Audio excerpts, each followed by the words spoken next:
네, 안녕하세요. 오늘 간만에 수업을 다시 시작해 봅니다. 오늘의 수업의 주제는 엠마누엘 레비나스와 알랭 바디오의 이 주체, 과연 이 두 학자의 이 주체 개념을 비교해 보면서 어떤 핵심적인 차이가 있는지를 생각해 보는 그런 시간을 갖도록 하겠습니다.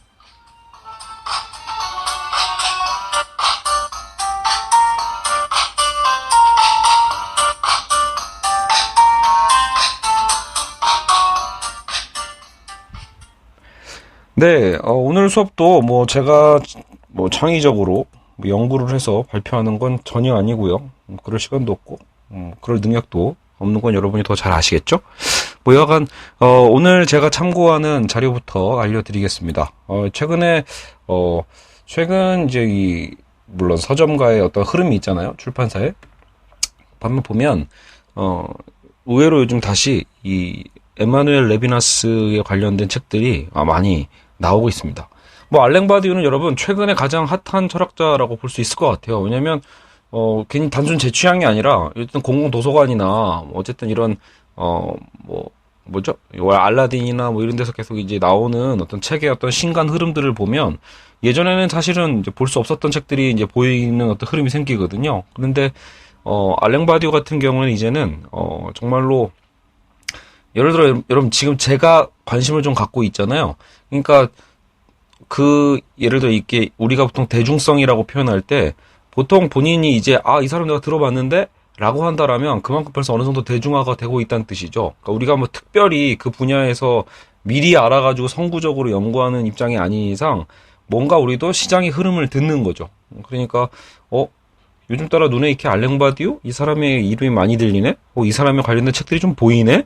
그러니까 원래 특히 이런 어떤 인문 철학에 관심 있는 분들은 주로 그 부분에 관심 있게 봤을 거고 보다 보면 보이는 거예요. 그러면 어찌 보면 그게 어느 날 내가 꽂혔다라고 볼 수도 있지만 사실상 어떻게 보면 이미 그 학계의 흐름 혹은 또 출판사의 어떤 이제 이런 흐름들이 오히려 이제 영향을 미쳤다라고도 볼 수 있겠죠. 그래서 바디오는 사실상 오늘날 정말 바디오가 얘기한 강연이나 이런 것들이 거의 다 책으로 나오고 있어서 최근에 정말로 많이 책들이 많아지고 있어요. 바디오의 주 저작 자체는 그렇게 많은지 모르겠는데도 어쨌든 이 사람에 관련된 여러 가지 강연들이 다 책으로 나오면서 되게 얇은 책도 있고 굉장히 두꺼운 책들도 있죠. 또 한 가지는 바로 이제 이 레비나스라는 철학자입니다. 엠마누엘 레비나스 같은 경우에는 이제 타자의 윤리로 가장 대표되는 철학자인데, 사실 저는 레비나스에 개인적으로 이제 크게 꽂혔던 게 한 6, 7년 전이었던 것 같아요. 그러니까 5, 6년 전인가요? 어쨌든, 정말 평소에 원래 이제 서강대의 강영환 교수님 책을 자주 보는 편이었는데, 그때 강영환 교수님이 쓰셨던 이 레비나스의 개론서가 있어요.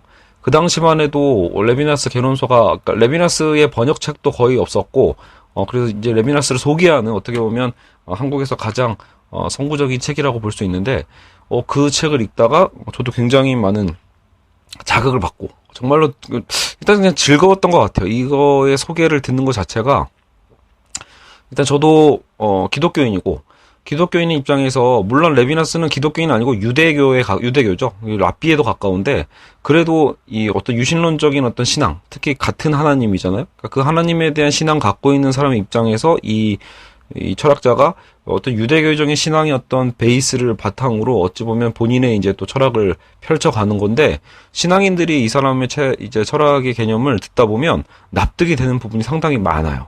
그래서 굉장히 위로가 되고, 진짜 이렇게 생각해 볼 수 있겠구나라는 거. 그래서 오히려 기독교인이 아닌 분들이 레비나스를 받아들일 때와 기독교인들이 레비나스를 받아들이는 그 감정 자체가 다르지 않을까. 어떤 느낌 자체가 아예 다르지 않을까 싶습니다. 사실은 이제 교인들에게는 레비나스 쓰고 있는 이 용어들이 굉장히 좀 익숙한 감이 있거든요. 여하간, 중요한 건 레비나스가 그렇게 이제 저도 그래서 그 레비나스에 관심을 갖고 이제 직접 이제 썼던 이제 번역본들이 나와서 시간과 타자나 존재에서 존재자로 시간과 타자는 역시 강영환 교수님이 번역을 하셨고 존재에서 존재자로는 또 역시 그 강영환 교수님의 아마 바로 밑에 교수님이라고 해야 될까요? 이제 지금은 이제 강영환 교수님도 은퇴했으니까 이제 서강대의 아마 이 서양 철학 쪽에서 들레즈 쪽을 아마 다루시는 분 같은데 현대 철학 쪽을요. 근데 서동욱 교수님, 이분이 아마 번역을 했던 것 같아요. 그리고 정작 가장 또 중요할 수 있는 그 전체성과 무한인가 그 중요한 책이 있는데 그 주저는 아직도 번역이 안 돼 있습니다. 그리고 오히려 뭐였죠? 존재와 다르게 그런 다음 이제 그 책이 있는데 그거는 번역이 정작 돼 있었는데 예전에 제가 샀거든요. 샀는데 너무 어려웠어요. 정말 달라. 이게 번역이 다른 건지 글이 갑자기 어려워진 건지 가뜩이나 레비나스 책이 여러분 쉬운 건 아닙니다. 책이 어려운데 너무 어려워. 정말로 2장을 못 읽겠더라고요. 그래서 한번 2장 읽었다가 모르겠다 해가지고 다시 한번 묵혀놨다가 몇 개월 후에 다시 읽어보고 또 몇 개월 후에 다시 읽어보고 해도 도저히 안 읽혀서 결국은 눈물을 머금고 중고서적으로 팔았는데 후회가 돼요. 왜냐면 그 책이 어쨌든 절판이 돼서 이제는 다시 도전하려고 해도 구할 수가 없더라고요. 그래서 진짜 존재와 다르게 그 책은 번역은 됐는데 오히려 너무 안 팔려서인지 어쨌든 절판이 돼서 지금은 구하기도 힘들다. 어디 헌책방 돌아다니다가 다시 만나면 옛 애인을 만나듯이 구해보려고요. 결국 레비나스의 이제 주저에 대한 번역들이 조금씩 되고 있는 상황에서 오히려 최근에 한국 이 사회 안에서 많은 분들이 학자분들이 관여해 주시고 이제 연구의 결과물이 나오나 봐요. 그래서 레비나스 관련된 책들이 많이 나오고 있습니다. 그래서 오늘 수업은 레비나스 철학의 맥락들이라는 책을 통해서 수업을 할 겁니다. 그래서 그 중에서도 레비나스 철학의 맥락들을 제가 다 한번 읽어봤는데 그 안에서도 이 서용순 교수님이 특히 이 바디우와 관련돼서 레비나스를 소개하고 계시거든요. 그래서 오늘 그것을 갖고 함께 수업을 해보도록 하겠습니다. 자, 어쨌든 오늘 이 시간 그래서 레비나스와 바디우의 주체의 어떤 이 비교, 두 학자는 대체 어떻게 차이를 갖고 있는지 이것을 한번 살펴보도록 하겠습니다. 그리고 물론 이제 전체적인 틀은 서영순 교수님이 쓰신 글의 틀을 갖고 하지만 저는 또 레비나스를 보는 관점이 이건 제가 연구를 많이 해서 말할 수 있는 게 아니라 연구를 많이 안 했습니다, 여러분. 다시 얘기하지만 깔짝거린 거예요. 하지만 이 레비나스의 그 주장들을 봤을 때 그러게 이거 약간 기독교 신앙에서는 이렇게 또 해석해 볼 수 있지 않을까라고 해서 좀 다르게 보는 관점도 나오더라고요. 그래서 어떤 그런 제 견해를 좀 덧붙여 가면서 한번 소개하는 시간을 갖도록 하겠습니다. 자, 그래서 기본적으로 여러분 이 두 학자의 위치를 좀 파악해 볼 필요가 있겠죠. 그래서 일단 제 데우스 엑스 마키나 수업을 다 혹시나 들으신 분들은 충분히 이해를 빨리 하실 텐데 여러분 결국은 제가 근대와 현대를 구분하는 가장 큰 틀로서 제기하는 것 중에 하나가 어쨌든 근대 사상이라고 하는 건 인간의 어떤 이성 그리고 인간의 나 중심적인 주체. 그래서 데카르트의 코기토적 주체죠. 그러니까 나는 생각한다 고로 존재한다라고 했는데 어쨌든 근대의 이성이라는 것, 근대 사상의 어떤 뿌리는 결국은 나를 중심으로 하는, 특히 인간 중심이에요. 그러니까 인간인 나를 중심으로 세계를 바라보는 어떤 그런 관점이거든요. 그래서 기본적으로 제가 항상 이렇게 논술 수업을 할 때도 이분법의 어떤 세계죠. 근대 하면은 이분법이다. 그리고 인간이 자연을 대상화시키고 인간 우월주의. 근데 그 인간 우월주의의 근거는 바로 인간의 정신, 즉 인간의 이성에 있다. 그래서 어떤 인간 정신의 어떤 그 우월론적인 이 사유 체계가 어떻게 세계를 변화시켜 왔는지 그것을 살펴보는 게 바로 이 근대사라는 거죠.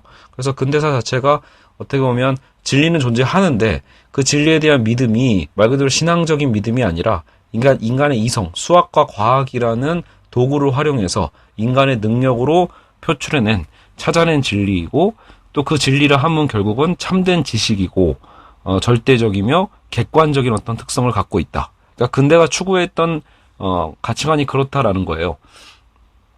그러다 보니까 나중에 그 한계점이 이제 현대 시대에 들어와서 어떻게 보면 이제 세계 대전 같은 거죠. 20세기 넘어서면서 그런 근대 사상의 어떤 한계점들이 드러나기 시작합니다. 대표적인 게 이제 인간이 가장 합리적이고 효율적이라고 믿었던 그런 인간 이성의 결과물이 거대한 전쟁 살상무기로 드러나기 시작하죠.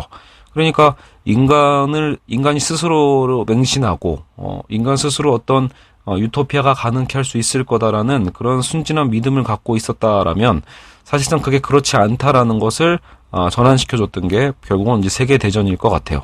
그리고 물론 그 사상사 안에서도 여러 가지 전환이 있죠. 이제 과학이 절대적이지 않고, 그죠? 어쨌든 어떤 상대성의 어떤 원리들이 이제 드러나기 시작하죠. 시간과 공간의 절대성이 아니라 시공간의 어떤 상대적 개념들도 입증이 되기 시작하고요. 뭐 괴델의 정리를 통해서 수학이라는 것도 가장 엄밀하다라고 얘기하기에는 어려운 부분들이 생기기 시작합니다. 그러니까 결국 모든 분야에 있어서 인간이 믿어왔던 근대 이성의 틀 자체가 뒤흔들리기 시작했던 거죠. 그리고 우리가 그 사이 또 배웠잖아요. 또 그걸 이제 니체라는 철학자는 어찌 보면 그런 이제 어떤 거대 담론에 대한 것들을 비판하면서 또 인간의 어떤 그 욕구와 욕망에 대한 것들을 다시 되살려내기 시작하죠. 그리고 뭐랄까 그 다른 나라죠. 키에르케고르 같은 경우에는 뭐 실존주의를 통해서 이제 그런 해겔의 거대 담론 같은 것도 비판하고 실존 개념에 대한 것들을 찾아내기도 하고요. 그러니까 각자 여러 분야에서 이제 뒤흔듦이 있는 거죠. 칼 마르크스 같은 경우에는 이제 어쨌든 그동안 철학자들이 세계를 해석하려고만 했는데 이제는 세계를 변화시킬 수 있어야 된다고 해서 어떤 실천 철학에 대한 또 역시 가장 큰 틀에 대한 축을 움직이기 시작합니다. 그리고 누구죠?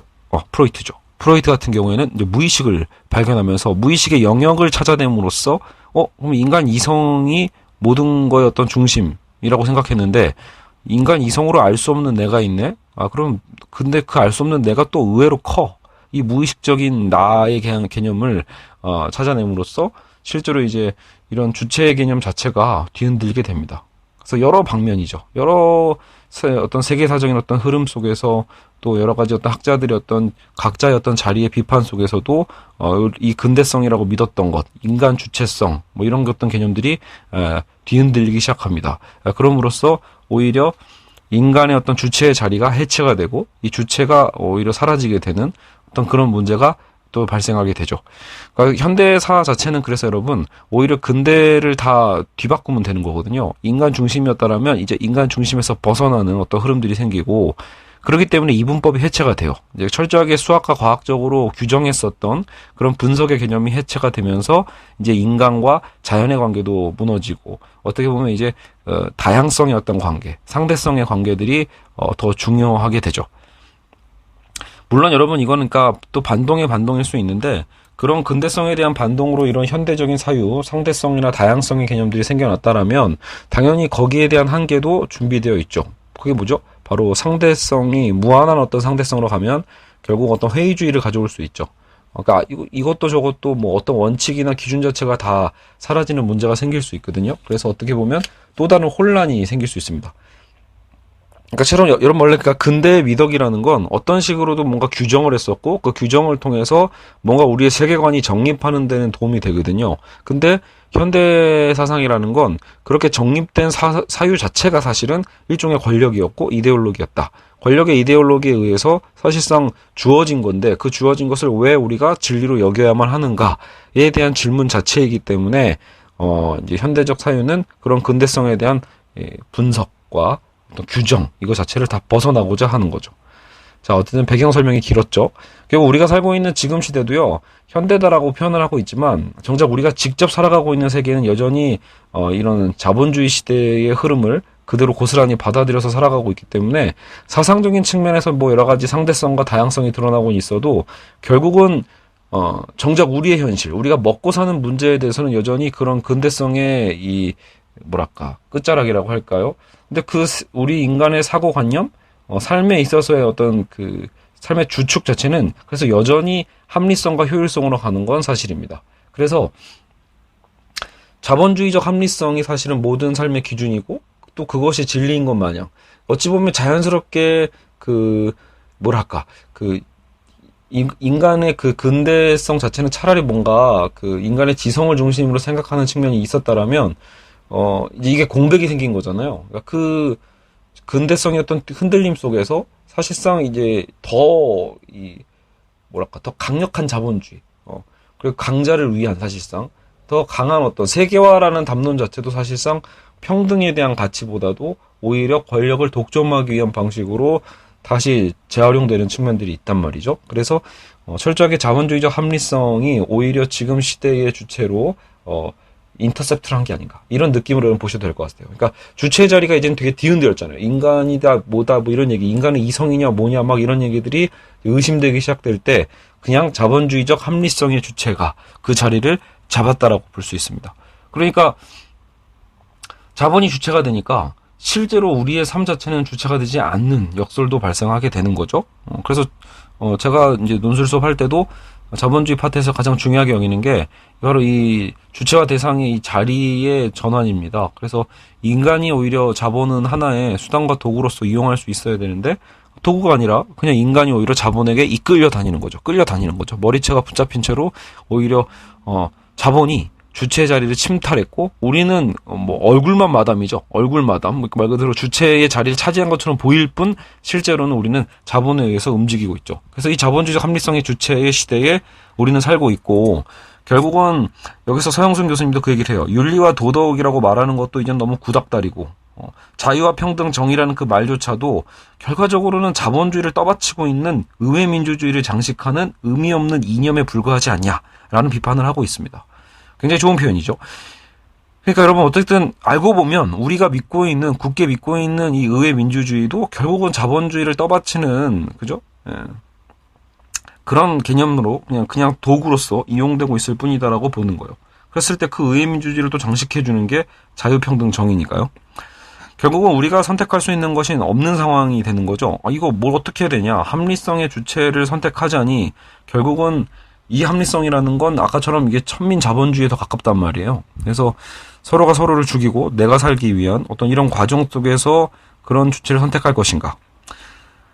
그 정반대에 그랬기 때문에 이런 거대 자본주의를 전복하기 위해서 오히려 폭력적인 테러를 통해서 움직이는 이 폭력적 주체도 있다라고 얘기는 하고 있습니다.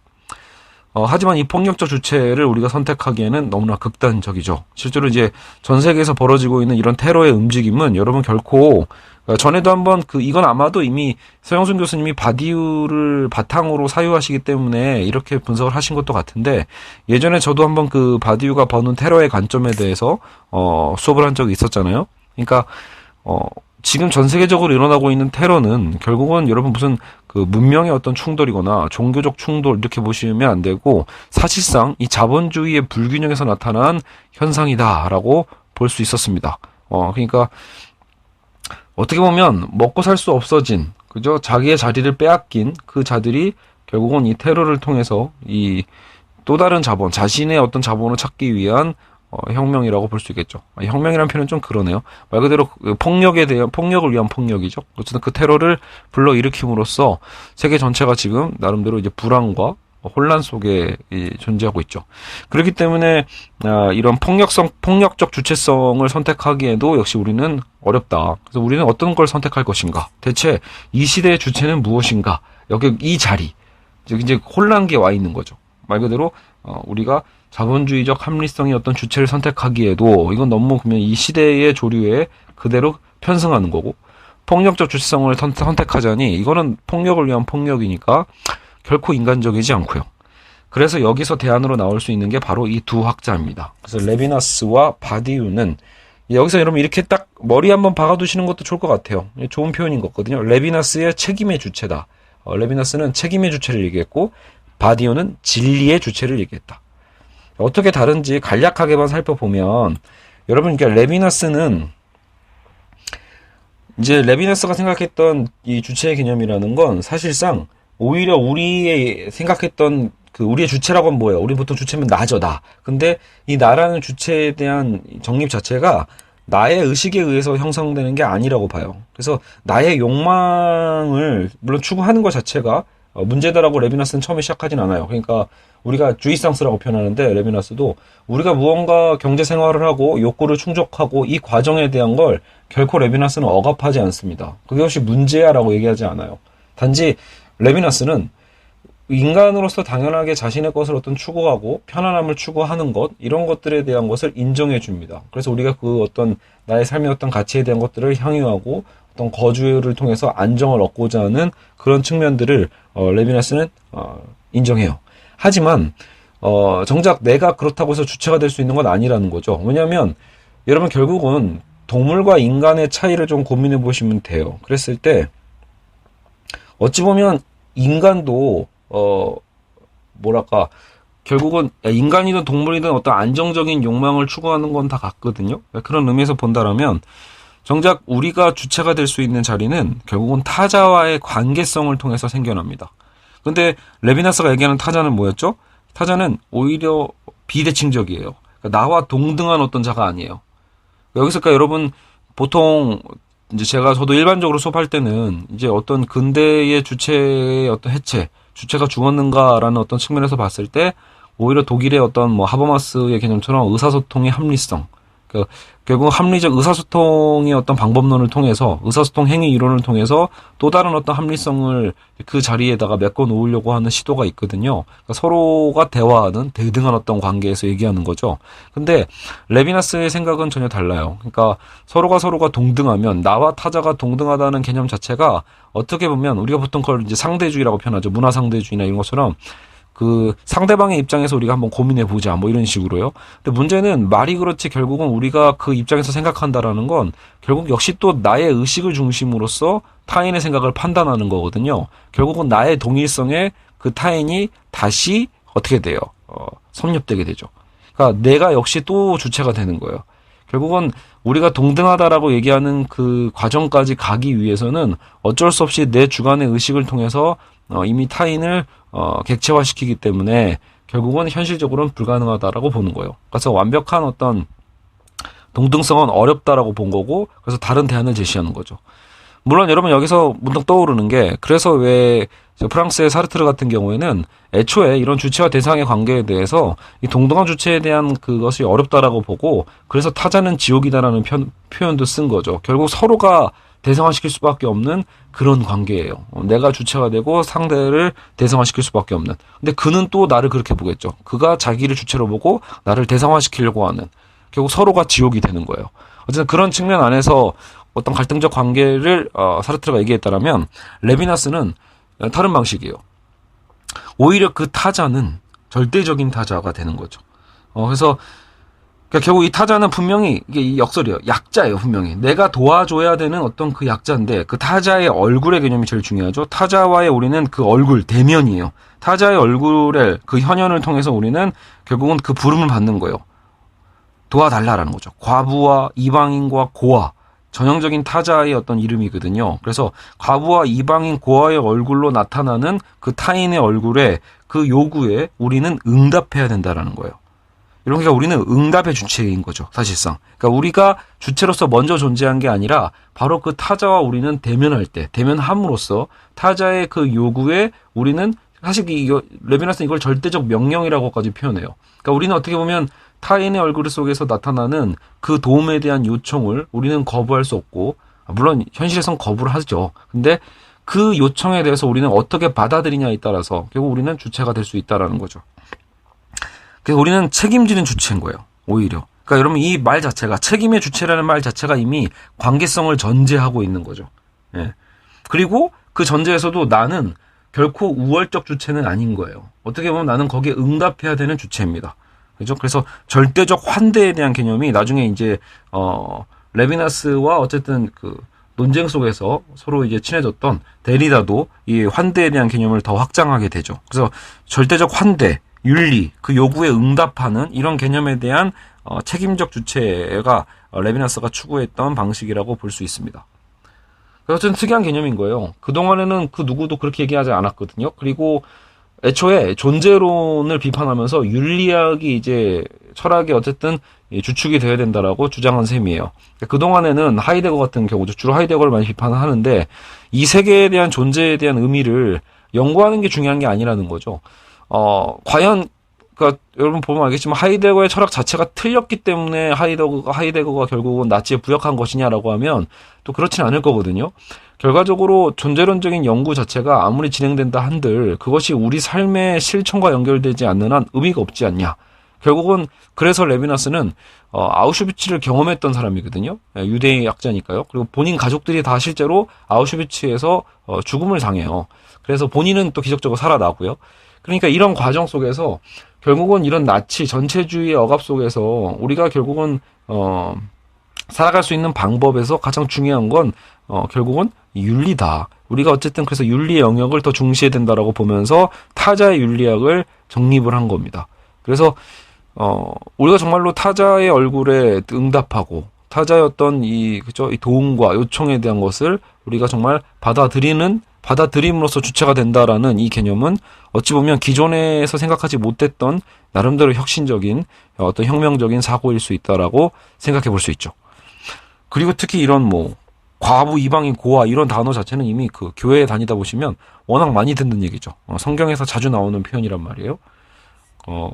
그리고 저도 내내 고민했던 게 그래서 여러분 또 신약 성경에서도 나오잖아요. 그러니까 어떻게 보면 우리가 내 주변에 있는 약자, 그 거렁뱅이에게 했던 그런 비유가 한번 나오죠, 성경에서요. 나중에 하나님이 왜 넌 날 돕지 않았냐라고 했을 때, 지옥에 갈 부자가 어떻게 보면 그런 얘기를 하잖아요. 아니, 나는 당신을 본 적이 없고, 당신인지 알았으면 내가 왜 안 도왔겠냐, 이런 식으로 얘기를 한단 말이에요. 근데 평소에 네가 매일 봐왔던 그 거지 있지 않냐? 네 주변에 있었던 그 약자 있지 않냐? 그게 바로 나였다. 이런 얘기는 여러분 다 들어보셨을 거예요. 그러니까 결국은 하나님이 내 이웃의 그것도 약한 타자로서 사실은 늘 현현에 있다라는 거죠. 그러니까 하나님이 그렇게 우리에게 드러날 수 있다라고 생각된다라면 결국은 기독교인의 삶이라는 것도 그러니까 제가 고민은 그거였어요. 원래 보통 잊어먹고 살거든요. 교회를 다니다 봐도 결국은 내가 신과의 어떤 이런 관념적인 측면인 거죠. 직접적으로 뭔가 기도하고 기도하는 가운데서 어떤 이제 응답을 얻고 이런 식으로 신앙생활을 한다라고 우린 생각을 하는데 문제는 그러다 보면 정작 현실에서의 어떤 이 실천과 타자성은 사라질 경우가 되게 많아요. 이 믿음을 중시하면서 행함이 떨어지는 어떤 케이스인데 만약에 지금 레비나스식으로 생각한다라면 정말로 우리는 타인의 얼굴이죠. 타인의 어쨌든 이 부름과 요청에 의해서 내가 주체가 될 수 있다라는 그 표현은 여러분 이 타인을 말 그대로 그러면 정말 숨어있는 나의 약자의 얼굴로서 지금 들어와 있는 절대적 하나님이라고 만약에 매칭을 해보면 정말로 와닿는 부분들이 많이 있는 거죠. 그러게. 그러면 정말 신은 내 이웃의 타자의 얼굴로서 계시는 거고, 그렇다면 내가 할 일이라는 건 어찌 보면 그 신에 대한 믿음을 갖고서 바로 내 이웃을 사랑하는 것이 아닐까. 그 이웃을 사랑할 때 나의 의를 드러내는 방식의 사랑일 수가 없게 되죠, 당연히. 왜냐면 주체가 내가 아니니까.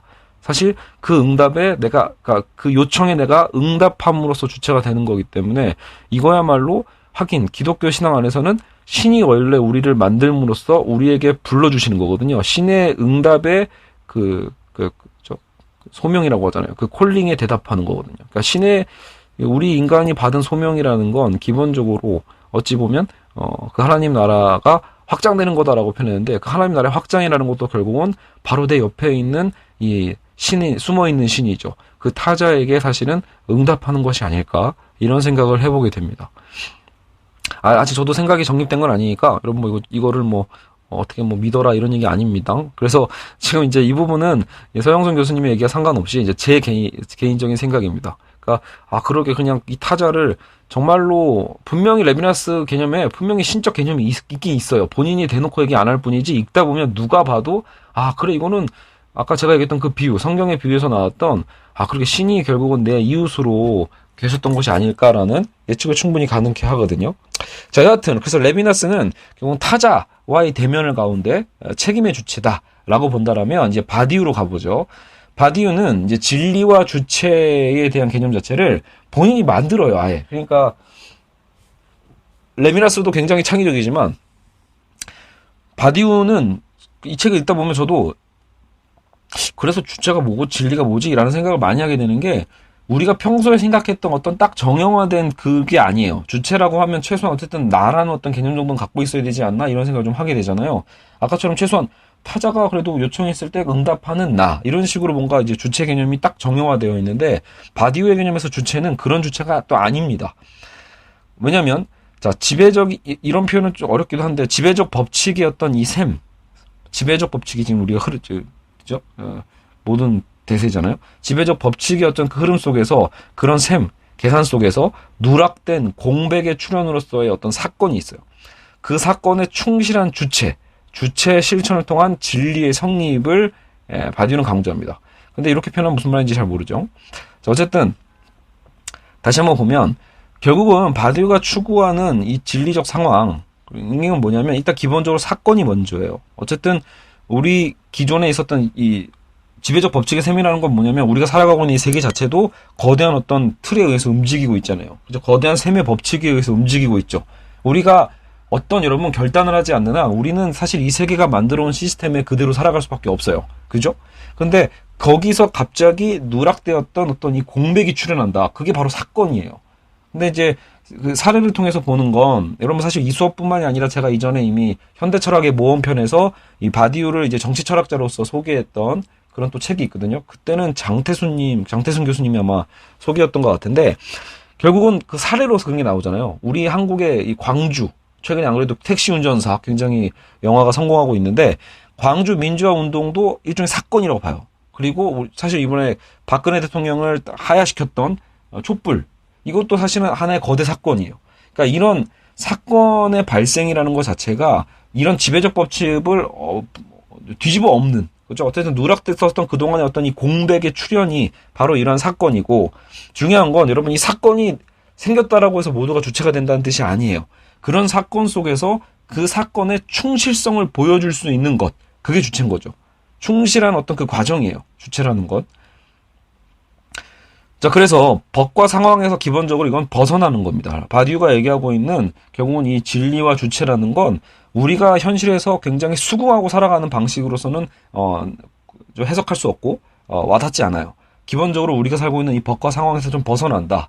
진리가 드러날 수 있는 이 영역의 자리로선 예술, 과학, 정치, 사랑 이 네 가지의 어떤 파트를 바디우는 제시를 합니다. 바로 여기서 진리 사건들이 충분히 일어날 수 있다고 보는 거죠. 그래서 보통 이 주체라는 거는 바디우의 주체는 기본적으로 대상이 없는 주체예요. 보통 우리가 주체가 있으면 아까처럼 최소한 나랑 마주보는 타자 정도는 있어야 되잖아요. 그러니까 나랑 뭔가 마주하는 것, 뭐가 있으면 그래도 뭔가 이게 대상화가 되는데 바디우가 얘기하는 주체라는 건 대상성이 없어요. 그냥 사건의 산물로서 드러나는 겁니다. 우리가 물론 주체가 될 수도 있는데 문제는 그거죠. 자, 지난 그 박근혜 탄핵 사건 속에서 탄핵 정국 속에서 자 거대한 이제 시민들의 물결 이 사건이 일어났어요. 근데 그 사건 속에서도 여러분 뭐예요? 계속해서 그냥 집에 앉아서 관심 없이 그냥 TV 리모컨이나 돌리고 있었다라면 그거는 그 사건의 주체가 되지 못한다라는 거죠. 결국은 이런 사건이 났을 때 아 그래 그럼 나라도 한번 나가봐야겠다. 날씨 더럽게 춥지만 그래도 한번 나가서 내가 무언가 해야 되지 않을까? 뭘 해야 될지도 모르겠지만 움직이게 만들었던 게 그 지난해의 어떤 그 사건이란 말이에요. 저도 그래서 이제 열 몇 번씩 아이들도 데리고 막 나가고 막 그랬었거든요. 이게 약간 의무감에도 가까울 정도로 어쨌든 나가지 않으면 안 될 것 같은 거였어요. 근데 어쨌든 그런 참여, 그 충실성 속에서 주체가 될 수 있는 거죠.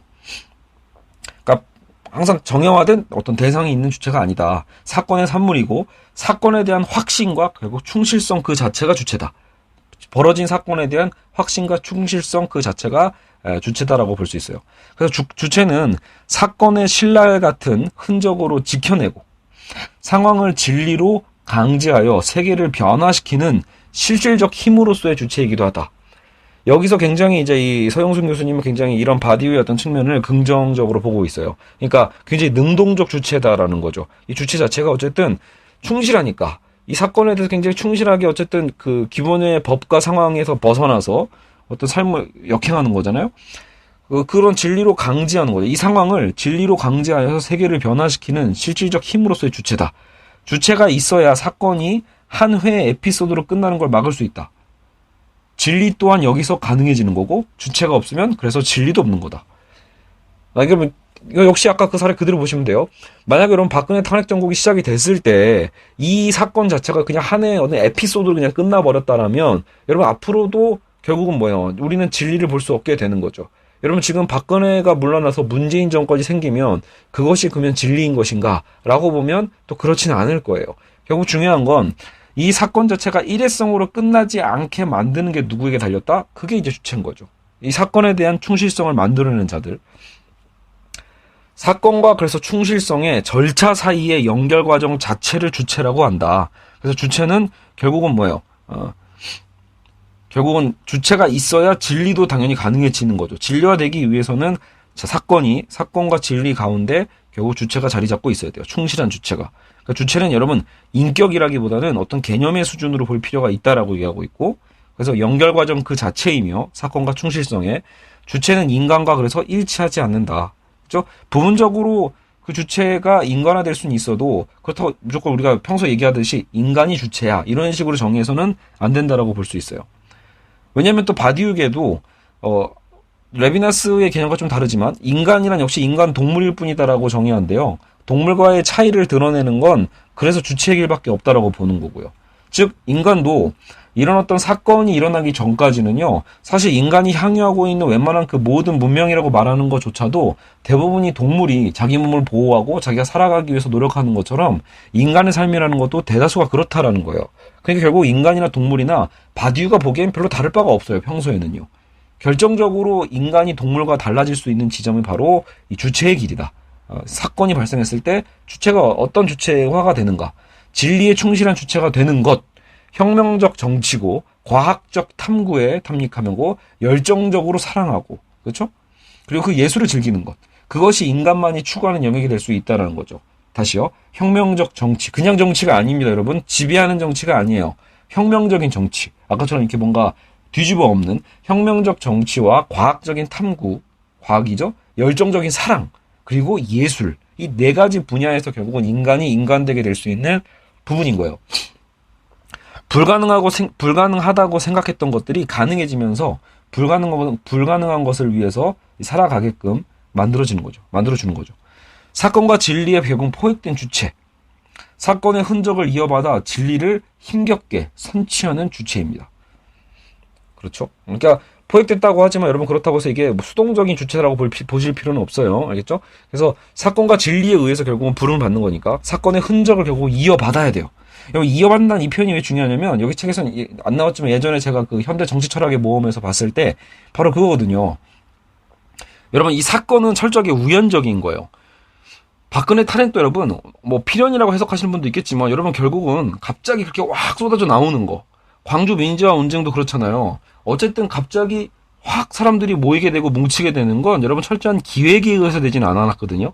예, 철저한 기획이 아니에요. 사건은 우연성이 더 강해요. 그렇다면 언제까지 우리가 그 우연적 사건을 기다려야만 하는가? 마치 메시아가 오듯이 언제 오는지 알 수도 없이 사건만을 기다리고 앉아있으면 주체화가 어떻게 되겠어요? 그죠? 그러니까 사건을 다시 좀 도래할 어떤 사건에 대한 그것을 넉넉히 기다리라는 얘기가 아닙니다. 바디우는요. 이미 이전에 있었던 사건들 있죠. 우리가 촛불 정신을 이어받는다 이런 표현을 많이 쓰죠. 광주의 정신을 이어받는다. 4.19 혁명의 정신을 이어받는다. 이런 얘기들을 많이 하잖아요. 여러분 지금 물론 정치의 사례 가장 적절해서 쓰고 있는 거지만 아까도 얘기했지만 여러분 이건 과학에도 해당돼요. 과학에도 해당되고 예술도 해당되고 사랑에도 해당돼요. 그러니까 중요한 건 그런 어떤 우연적 사건에 대한 것들을 우리가 사실은 뭐예요? 잊어먹지 않으면 돼요. 그래서 기억하는 거죠. 그 사건의 흔적을 이어받아서 우리는 끊임없이 그 진리를 힘겹게 우리는 선취할 수 있습니다. 그죠? 주체화될 수 있는 거죠. 불가능의 주체, 지배규범에 어긋나며 파렴치한 추문이라고 불릴 수도 있어요. 혼란을 일으키는 범죄로 치부당할 수도 있어요. 그렇죠? 실제로 광주가 그랬잖아요. 근데 모든 인간은 주체의 가능성이 있어도 충실성에 그래서 실현은 힘이 들다라고 얘기를 하고도 있어요. 그러니까 주체의 가능성은 다 갖고 있어요, 우리는. 하지만 충실성이 어렵거든요. 충실하게 무엇을 실현해내고자 하는 그 힘, 그것은 굉장히 어렵죠. 그렇기 때문에 주체의 실천은 계속 되어야 하는 거예요. 계속 진행형이어야만 합니다. 그래서 바디우의 윤리 준칙이지 않겠냐라고 하면서 얘기했던 게 바로 이 5글자네요. 계속하시오. 예. 멈추지 말라라는 거죠. 계속해라. 결국은 바디우의 주체는 뭐예요? 투사적인 주체성인 거예요. 진리의 주체라고 표현 시작을 했지만 결과적으로 바디우의 주체는 투사적이다. 싸우는 자죠. 어떻게 보면요. 그렇기 때문에 굉장히 역동적이고 계속 움직여야 되는 거니까요. 자, 그래서 다시 한번 이제 비교점을 좀 살펴본다라면 레비나스의 타자 윤리학은 아까 어땠죠? 신학적이었다라는 측면이 있었어요. 그래서 그것이 아까 서영순 교수님이 보기에는 오히려 약간 한계점이라고 보여지는 거예요. 타자 윤리학이 너무 신학적이라면 학자적 개념에서 보시면 어때요, 여러분? 학자분들의 입장에서는 이 신학이라는 건 굉장히 또 믿음의 영역이기 때문에 이론하기가 어렵단 말이에요. 그러니까 그 자체가 사실은 이미 어떤 비판의 지점이 되어 있는 거죠. 근데 하지만 제 생각은 다른 거예요. 저는 역으로 인간의 이론의 끝에서 한계가 더 자명하기 때문에 결국은 우리는 어느 정도의 도약이 필요하다. 키르케고르식으로 우리는 어쨌든 결국은 어떤 진리의 도약이 필요한데 그 도약의 과정에서 되려 오히려 레비나스의 이 타자 윤리학이 신학적이다라는 건 되려 장점이 될 수 있지 않을까. 아까 제가 말씀드린 것처럼 타인의 얼굴 속에 이미 신이 깃들어 있는 거라면 결국은 신학이라는 것도 어떻게 보면 우리의 그 윤리학적인, 근데 그 윤리는 결국 뭐예요? 인간의 윤리가 아니죠. 엄밀하게 보면. 왜냐하면 신의 부름이니까요. 타자의 요구는 결국은 신의 요구인 셈이니까 신이 그렇게 깃들여 있는 것이 아닐까. 이렇게 생각해 볼 수도 있어요. 어쨌든 바디우의 근데 진리 철학이라는 건 결국은 그죠? 레비나스의 윤리학이 철저하게 좀 신학적인 뉘앙스가 있다라면 바디우는 오히려 유물론적인 뉘앙스가 있어요. 그 진리 철학이라는 건. 왜냐하면 당연히 바디우는 철저하게 신을 생각하지 않아요. 유신론을 얘기하는 게 아니거든요. 오히려 공백을 중시해요. 항상 상황 안에 내재되어 있는 그 공백.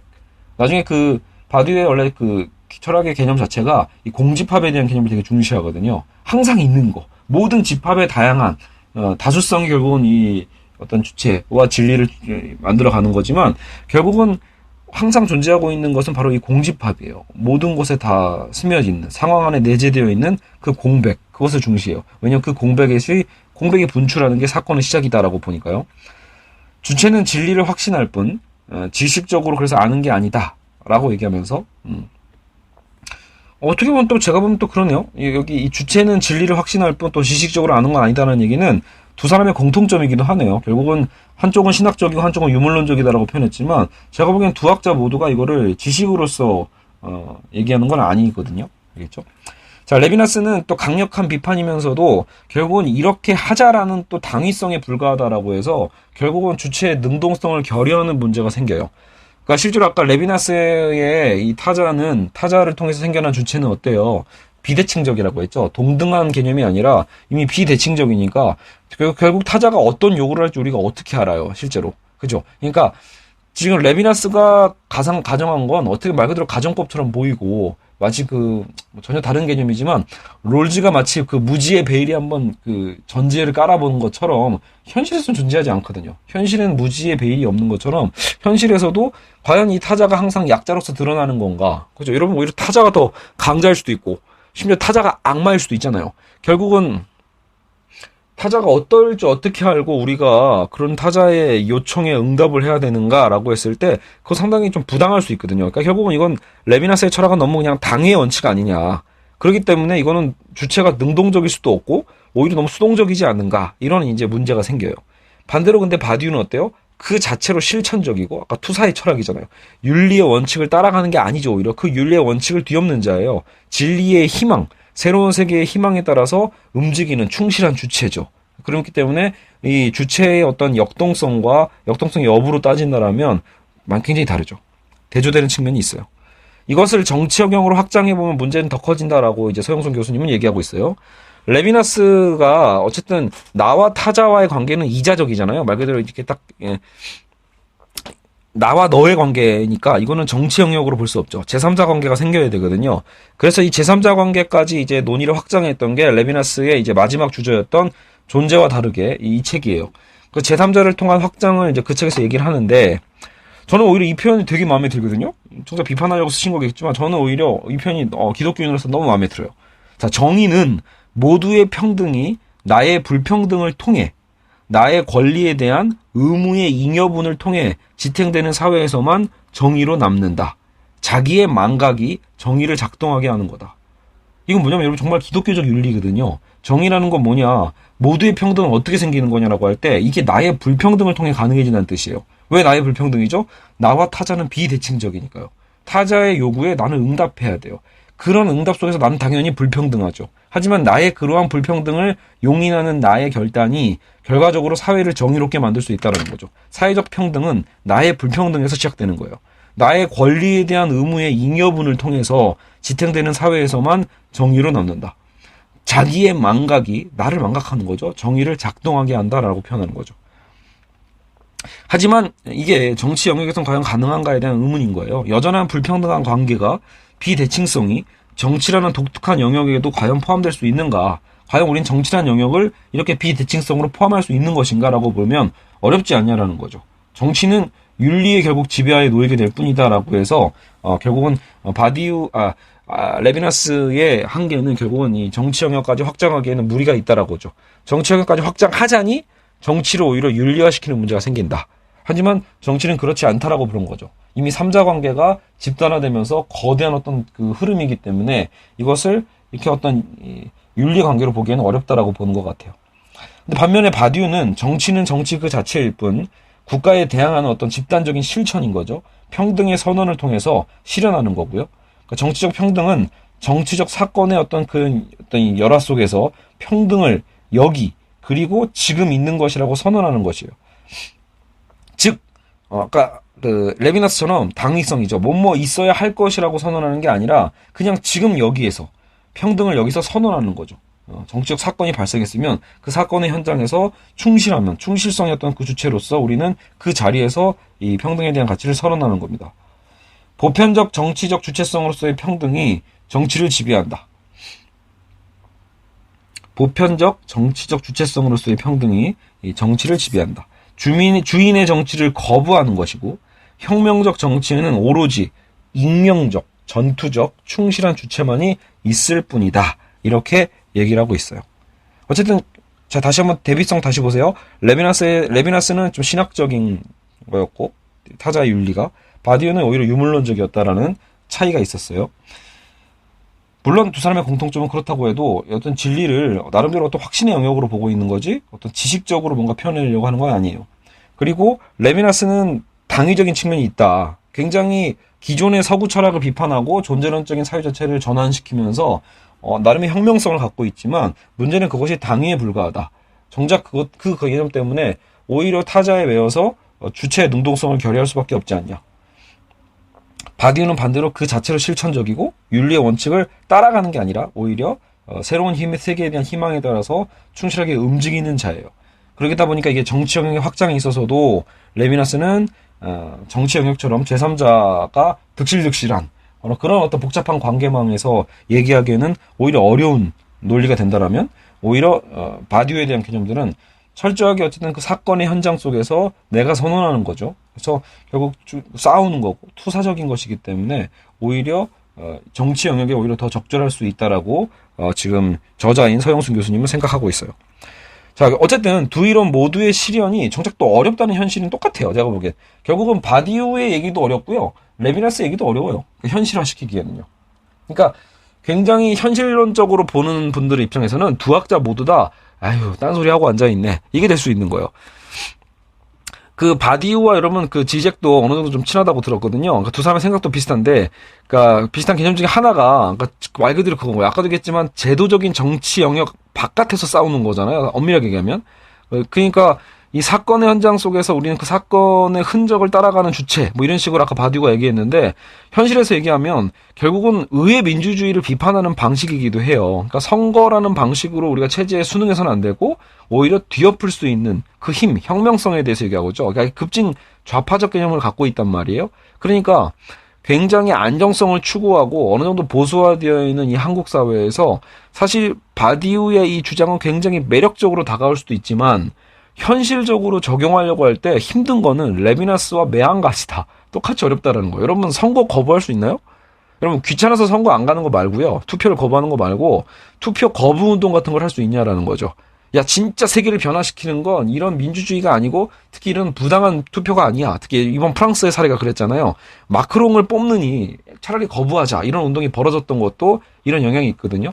근데 문제는 그거잖아요. 거부했는데 우리나라 같은 경우에 자 투표 거부하자. 이건 대안이 아니야라고 거부했는데 정작 최악의 후보가 대통령이 돼서 권력을 오히려 휘둘러 전행해. 근데 우리는 그 권력을 뒤엎을 만한 힘까지는 없어. 투표 거부까지는 했는데 의회 민주주의에 대한 거부는 선언했지만 그 선언한 자들이 국민 전체가 아닌 이상 그죠? 과연 뒤집힐 수 있을까? 그렇다면 오히려 독재자가 더 생겨날 수도 있다라는 거죠. 그런 불안 속에서 과연 이런 의회 민주주의 방식 자체를 나름대로 좀 비판하면서 오히려 다른 방식으로 사유하는 이 바디우의 방식도 일단은 어찌 보면 매력이지만 어찌 보면 비현실적이다. 그죠? 자, 하지만 어쨌든 계산 불가능한 것을 통해 성립하는 두 주체라는 점에서 결국은 그래서 두 사람 다 공통된 거예요. 그러니까 어쨌든 여러분 아까 제가 처음 시작했을 때 우리 현재 사회는 모든 게 계산 가능한 시대예요. 그리고 계산적으로 계산이 되어야만 옳은 것인 것처럼 믿어주는 시대고요. 그렇죠? 여러분도 마찬가지잖아요. 여러분이 뭘 하려고 할 때 야 그건 보증된 거야? 누가 보장하는데? 너의 성공을 누가 보장하는데? 너 그거 확신할 수 있는 거야? 이런 식으로 어때요? 모든 게 다 계산되어 있어요. 우리가 살아가는 방식에 있어서도 뭘 하면 뭘 선택하면 야 그건 미친 짓이야라는 말이 바로 튀어나오죠. 그러니까 정상의 범주가 있다라는 것, 비정상이 너무 이상하게 보인다는 건 철저하게 계산된 사회라는 거거든요. 그러니까 이 레비나스와 바디유가 오늘날 인기를 끌 수밖에 없는 이유는 계산 불가능한 것을 주장하거든요. 계산 불가능한 것을 통해서 성립하는 주체를 주장하고 내놓은 거예요. 예. 타자가 나에게 뭘 요구할 줄 알고 계산 불가능해요. 그죠? 사건이 어떻게 일어날 줄 알고 또 그 사건에 내가 어떻게 반응할 줄 알고 사실상 다 어려운 문제입니다. 모든 것이 계산되는 세계에서 결국은 다른 주체를 찾는 이 두 사람의 이 주체의 개념들, 종교와 정치를 구분하는 저자, 또 다른 주인을 전제하는 레비나스 사회에 대한 우려와 주인 없는 주체지를 추구하는 바디우에게 가능성을 높게 본다라는 얘기. 어쨌든 그러니까 두 사람의 어쨌든 공통점은 이런 계산 불가능한 것을 통해서 주체를 내세웠다라는 거죠. 그래서 충분히 매력적이다. 근데 이제 제가 아까 말씀드린 것처럼 이 책의 저자는 어쨌든 종교와 정치는 철저하게 구분하고자 선언을 합니다. 마지막에도요. 그러니까 종교가 정치와 그래도 연결될 수는 없다. 그래서 구분을 하죠. 구분을 함으로써 이미 구분하는 전제 속에서 사실 그래서 레비나스가 한계가 있을 수밖에 없는 거겠죠. 당연히요. 이 저자의 입장에서는요. 근데 역으로 저 같은 기독교인은 종교와 정치가 물론 여러분 실제로 이게 권력을 얘기하는 게 아니에요. 종교와 정치가 권력화돼가지고 여러분 합체되면 최악이에요. 사실은요. 지금 이미 한국 기독교, 대형 기독교들은 그렇게 정치의 종노릇을 하고 있기 때문에 오히려 썩어버린 거니까요. 그러니까 그걸 하자는 얘기가 아니라 저는 오히려 정치 영역에서도 이 종교적 진리에 대한 가능성이 있지 않을까를 생각해 보는 거죠. 알겠죠? 그래서 오히려 레비나스가 사유하고 있는 이 타인의 얼굴이라는 게 사실상, 그러니까 실제로 레비나스가 고집을 피울 정도로 그러니까 이런 의문들, 이런 반론들을 몰랐던 게 아닌데도 불구하고 강하게 계속 밀어붙였던 이유도 그런 게 아닐까 싶은 거예요. 결국 포기되어서는 안 되어지는 거 있잖아요. 우리가 살아가면서 그럼에도 불구하고 포기되어서는 안 되는 어떤 것들이 있는데 사실 이 타인의 얼굴에 이 요구라는 것, 우리가 어떤 상황이든 간에 심지어 살인범이라고 할지라도 여러분 만약에 살인범이면 그러면 우리가 혹시 살인범일지도 몰라라는 어떤 그런 두려움이죠. 근데 문제는 그거예요. 그 두려움이 지금 내가 갖고 있다라면, 자, 누가 나에게 도움을 요청했어요. 근데 이 사람이 뭐야 약간 이상하게 생겼어. 혹은 약간 행동하는 게 이상해. 혹시 이 사람 범죄자 아닐까? 이런 의심 우리가 할 수 있죠. 충분히. 지금 사회는 그런 사회잖아요. 그리고 그렇게 의심해서 나쁠 거 없어를 가르치는 사회고요. 근데 문제는 여러분 내가 만약에 그 사람이면 어떻게 할 거냐라는 거예요. 그러니까 저는 이 타인의 윤리에서 제가 이제 접목을 좀 해보고 싶은 건 뭐냐면요.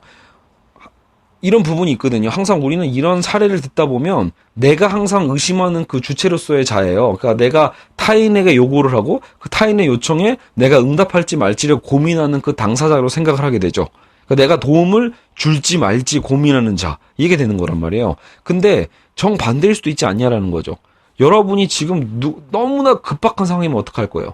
내가 너무나 급박한 상황에서 지금 막 살려달라고 누군가에게 도움을 요청했는데 그 사람이 나를 되게 의심해. 내가 혹시 자기를 해치지 않을까? 두려워하면서 결국 도와주지 않게 된다라면 내가 그 당사자가 되면 어떻게 되겠어요? 그러면 저는 그렇게 죽음을 당하겠죠. 무슨 말이냐면 결국 모든 이 사회가 계속 계산적인 삶 속에서 삶을 계산하면서 조심이라는 방식, 나의 삶의 안이라는 방식으로 타인을 자꾸 나를 중심으로 규정하기 시작하면 타인보다 내가 먼저 주체화가 돼서 타인을 나의 입장에서 자꾸 규정하려고 하게 된다라면 그쵸? 그러면 이 모든 사람들이 다 그렇게 생각하게 되면 결국은 뭐예요? 진정한 어떤 도움, 진정한 사랑 이런 것들은 존재하지 않는다는 뜻이죠. 그래서 레비나스가 끝까지 주장한 걸 수도 있습니다. 결국은 우리의 주체라는 게 타인의 어쨌든 이 얼굴에 타인의 그 과부와 고아의 어떤 그 얼굴 도움을 요청하는 내가 돕지 않으면 죽는 그 타인의 얼굴에 응답하는 삶 이게 인간의 의무인 거죠. 사실은 우리는요. 이 비대칭적인 절대적인 어떤 그 명령에 우리가 콜링이에요. 사실은요. 그 소명에 응답하는 거.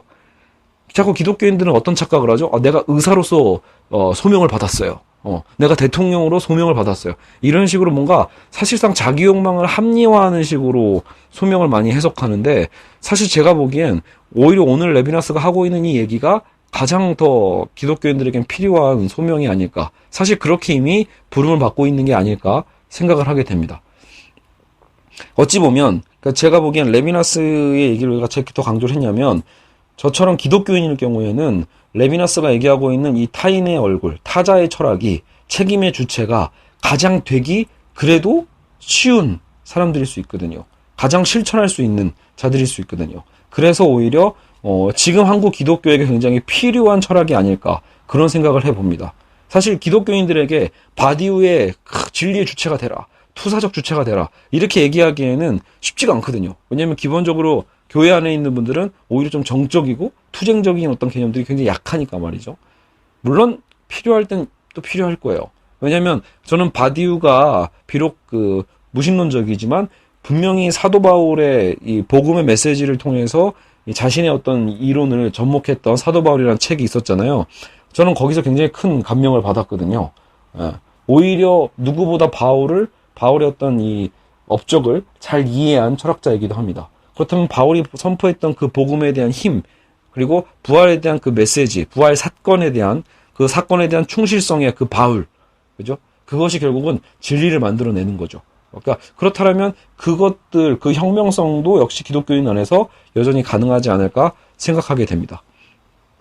물론 여러분 지금 이 수업은 교회를 다니시는 분들만을 위한 수업이 아니죠. 그래서 제가 더 길게 해서는 안 될 것 같고요. 오늘은 근데 간만에 이게 접목된 수업인 것 같아요. 레비나스 때문에 약간 이제 교회를 다니시는 분들도 들어볼 만한 거고, 또 바디우 때문에 교회를 안 다니지만 또 인문학적으로 관심 있는 분들은 또 들어볼 만한 그런 비교 수업이 아니었나 싶습니다. 자, 그래서 어쨌든 전체적인 틀의 맥락을 가르쳐 주신 또 소영순 교수님께 감사드리면서, 여러분 또 이 책도 레비나스에 관심 있는 분들은 결국은 이 책 또 사보시면 좋겠죠. 저는 도서관에서 빌려봤어요. 어쨌든 레비나스 철학의 맥락들이라는 책입니다. 그린비 책이죠. 여러분 그 인문 철학 쪽에서는 그린비처럼 무게감이 있는 어떤 또 출판사를 따라가기 어렵죠.